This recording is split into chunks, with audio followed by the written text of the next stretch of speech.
Yang kedua, saya terus yang kedua. Okey. Tadi daripada Cikgu Akhir, yang kedua ni nombor saya tak pasti daripada siapa.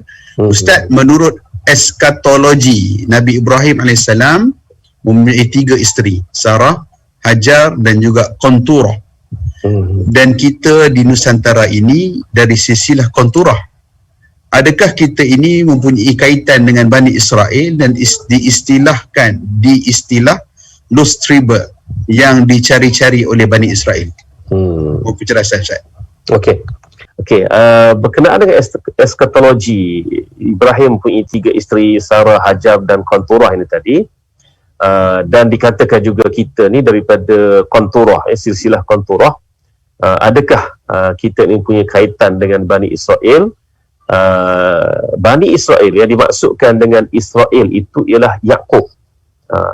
Seperti yang saya sebutkan baru ni, mengatakan bahawa salah satu sebab kenapa Yaqub digelar Israel kerana beliau banyak berjalan pada malam hari untuk berdakwah. Itu salah satu punca lah ya. Jadi Isra'ul Layali, salah satunya ya. Jadi Yaqub adalah Israel. Bani Israel adalah anak cucu Yaqub yang berasal daripada zuriat Yaqub, khususnya Yahuza bin Yaqub. Sebab daripada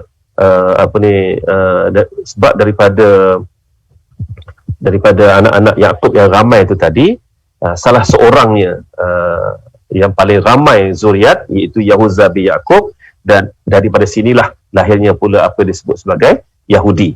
Jadi yang anak-anak yang lain tidak ramai dan tidak dapat dikesan pula dia punya keturunan, seperti contohnya Yusuf ya, anak-anak Yusuf tak dapat dikesan. Tapi yang Yahudi tadi, mereka mempunyai jalinan keturunan yang cukup panjang dan mereka tahu keturunan mereka tu sampai ke mana-mana, wallahu a'lam ya. Jadi adakah kita ni kalau takdirnya, kalau betul lah ya, sebab saya sendiri pun tidak tidak menseriuskan diri lagi mengkaji berkenaan dengan Qanturah ini setakat ni lah. Mungkin akan datang ni saya akan tumpukan pula lah, adakah kita ni benar-benar daripada Qanturah ya. Jadi katalah kita ni betul-betul Qanturah, maka kita tak ada kaitan sebenarnya ya dengan Bani Israel. Dengan Bani Israel yang dimaksudkan itu tak ada kaitan dari sudut dia punya kekerasannya, dari sudut tak dengar katanya dia, degilnya dia sebagainya, itu kita tak ada kaitan ya. Arab pun tak ada kaitan dengan Bani Israel, tetapi dari sudut darahnya tu itu bab lain ya. Bab lain, contohlah macam ni lah cerita keluarga-keluarga di Sabah kan. Salah seorang menteri masa PH tu yang saya baik, kebetulannya tarikh lahir kami sama lebih kurang ya. Jadi saya baiklah dengan dia. Tiba-tiba sepupu dia, bekas rakan sekerja saya di IKIM dulu, dia kata Ustaz tahu tak, ini sepupu saya tau. Dia kata sepupu, kata sepupu betul, ya sepupu betul. Sedangkan si menteri itu Kristian kan, yang sekerja saya ni Islam kan. Jadi dari sudut dia punya urusan agama tak sama dua sepupu ni, tapi dari sudut darahnya sah sama.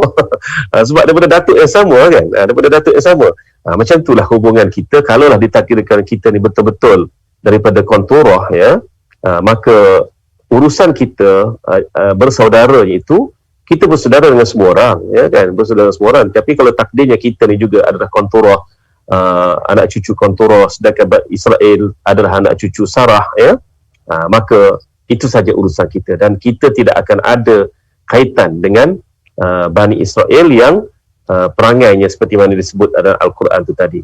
Dan ini samalah juga seperti mana yang pernah Nabi SAW berseluruh dengan salah seorang sahabat baginda daripada Bani Khuza'ah. Ya, saya cuba mencari nama sahabat ini, tak jumpa. Bukan tak jumpa tu, tak ada sebenarnya. Saya dah jumpa tapi nak recall nama dia ni tak jumpa pada masa ni. Jadi sahabat ni daripada Bani Khuza'ah. Dia lalu depan Nabi, dia tunduk hormat, tunduk terbongkok-bongkok begitu. Maka Nabi pun kata ya, sama seperti tok dia dulu, terbongkok-bongkok tarik berhala yang dia bawa masuk di Mekah, masuk neraka. Terkejut kawan tu ya. Ya Rasulullah, adakah kerana saya ni sama seperti tok saya dulu ya, maka nasib saya juga sama? Nabi kata, bal anta sahabi, bahkan kamu sahabatku, ya, datuk kamu dulu tu kufur. Siapa datuk dia? Datuk dia ialah Amru bin Luhai al-Sahmi al-Jahmi al-Khuzai. Itu dia orang yang mula-mula membawa masuk berhala dalam Mekah. Jadi kesamaan bentuk tubuh tidak akan menentukan sama nasib kerana beriman dengan tak beriman tu tadi, ya. Wallahu a'lam. Sekadar itulah jawapan saya pada pagi ni.